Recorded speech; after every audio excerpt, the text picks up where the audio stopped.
আমাদের এই ভারতবর্ষ আস্তে আস্তে কোন দিকে যাচ্ছে বোঝা যাচ্ছে না। যদিও সব দেশ বিজ্ঞানের ওপর চর্চা করছে, আরও কিছু এগিয়ে যাবার ব্যবস্থা করছে, আর আমরা পড়েছি এখন ধর্মের পেছনে। ধর্মের পেছনে পড়েছি, খুব ভালো কথা, কিন্তু তার সাথে সাথে সব থেকে বড় ধ্বংসের পর যেটা দেখতে পাচ্ছি,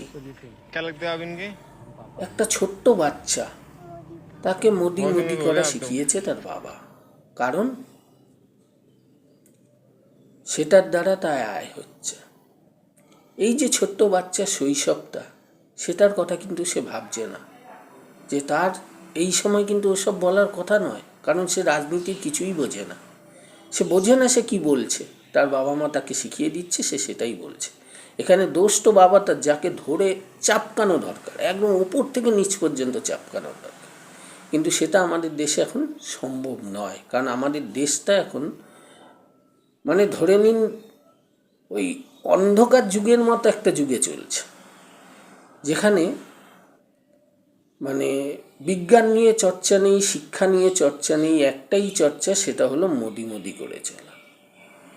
আরে ভাই, কেন বুঝতে পারছে না এরা যে সে ভগবান নয়? ভগবান, আমাদের হিন্দু ধর্মের ভগবান আলাদা, আমাদের যে কোনো ধর্মেই ভগবান আলাদা। কোনো মানুষকে ভগবানের সিংহাসনে বসানো যায় না, হতেও পারে না। আর রাজনীতি, সে তো আরও ভয়ঙ্কর জিনিস। কিন্তু কে বোঝাবে এদের? এই যে ছোট বাচ্চাটা এইভাবে করতে করতে এর তো সারা জীবনটাই স্পয়েল হয়ে যাবে। নিজে এক সময় মুখ লুকোতে ব্যস্ত থাকবে সমাজের কাছ থেকে, ডিপ্রেশনে চলে যাবে বাচ্চাটা বড় হতে হতে। তখন এর মা বাবা কি পারবে এই বাচ্চাটাকে সেইভাবে ফিরিয়ে আনতে?